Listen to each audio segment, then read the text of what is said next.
மதக்கா, எப்படி இருக்க? நல்லா இருக்கியா? நல்லா இருக்கேன் ரூபினி. என்னை பார்த்தாலே தெரியலையா நான் எப்படி இருக்கேன்னு? இதெல்லாம் ஒரு கேள்வி அடி உனக்கு? ஆமாம் ஆமாம், உன்னை பார்த்தாலே நல்லா தெரியுது. ஒரு டீ குடிக்க வான்னு கூப்பிட்டதுக்கு இவ்வளோ மேக்கப் போட்டு நகையெல்லாம் போட்டு இவ்வளோ சீனா வந்திருக்கியே, பார்த்தாலே தெரியுதே. என்னடி அங்கே தனியாக பேசிகிட்டு இருக்க? என்ன விஷயம்டி? அது ஒன்றும் இல்லைக்கா, இப்போ என்ன வாங்கி சாப்பிட்லான்ட்டு நினச்சிட்டு இருக்கேன், அதான் யோசிச்சுட்டு இருந்தேன்க்கா. ஆமாம் ஆமாம், இவளே ஒரு திண்ணி பண்டார கேஸு. இவ இல்லாத ஆர்டர் போட்டு சாப்பிட்டு நம்ம தலையில் கட்டிடுவா. ஆஹா, அதெல்லாம் கூடாது. சீக்கிரம் சாப்பிட்டு நம்மளும் கிளம்பிடணும், வேலை இருக்குன்னு. அப்போ தான் நம்மளும் எஸ்கேப் ஆக முடியும். என்னக்கா மதக்கா, என்னக்கா ஆர்டர் போடலாம்? என்னக்கா சாப்பிட்லாம் சொல்லுக்கா. அங்கிட்டு திரும்பி யாரை பார்த்துட்டு இருக்க?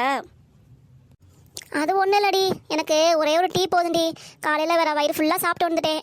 அதனால் வேறு எதுவுமே எனக்கு வேணாண்டி. உனக்கு வேணால் ஆர்டர் போட்டுக்கொடி, நீ சாப்பிட்டு கொடி. அச்சோ, அக்கா ஆர்டர் போட வச்சுட்டு நம்மளும் அதை பாதி பாதி சாப்பிடலான்னு பார்த்தா அக்கா டீ மட்டும் போதுங்குது.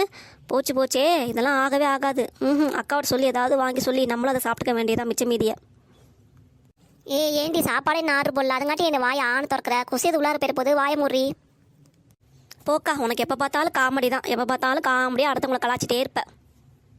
ஆமாம், இவளை காமெடியாக கலாச்சிட்டாலும் அவ்வளோதான், சும்மா விட்டுருவாளாக்கும். சரியான ஆள் இவகிட்ட நம்ம எஸ்கேப் ஆகிடும் டீயை குடிச்சிட்டு.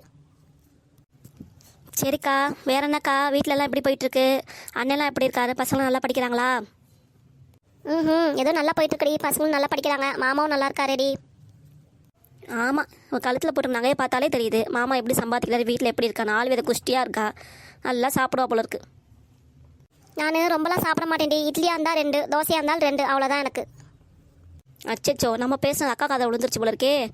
அதுக்கு தான் இவ்வளோ கோவப்படுது காண்டாமிருக மாதிரி. வாயை ஏங்கா இப்படி பாதாள சக்கரை மாதிரி திறந்து வச்சிருக்க? வாயை முடுக்கா, வாய்க்குள்ள இருந்து எலி போயிட போகுது. எனக்கே கமெண்ட் பண்ணுறியாடி நீ? வாயை மூடுறி நீ முத. நான் வாயை மூடிட்டு தான்க்கா பேசிகிட்டு இருக்கேன். இது ஒரு ஜாலியான கமெண்ட்டுக்கா, இதுக்கெல்லாம் ஏன்க்கா கோவப்படுற?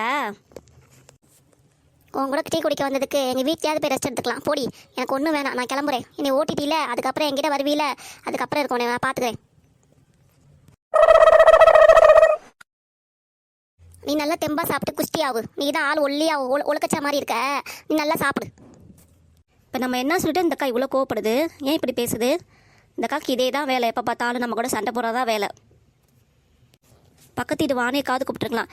இதை கவனிச்சதுக்கு அந்த அக்காவை நல்லா கவனிச்சோன்னா நல்லா திருப்தியாக சாப்பிட்டு நம்மளை அமுச்சு விட்ருக்கோம். நம்ம மூடெல்லாம் ஸ்பாயில் ஆகிடுச்சு இப்போ. சரி, ஓகே, நம்மளும் கிளம்புவோம். நம்ம வீட்டு சாப்பாடு சாப்பிட்டு போய் தூங்குவோம். சீக்கிரம் போவோம், அப்புறம் எதுவுமே கிடைக்காது நமக்கு சாப்பிட, எல்லாமே காலியாயிரும்.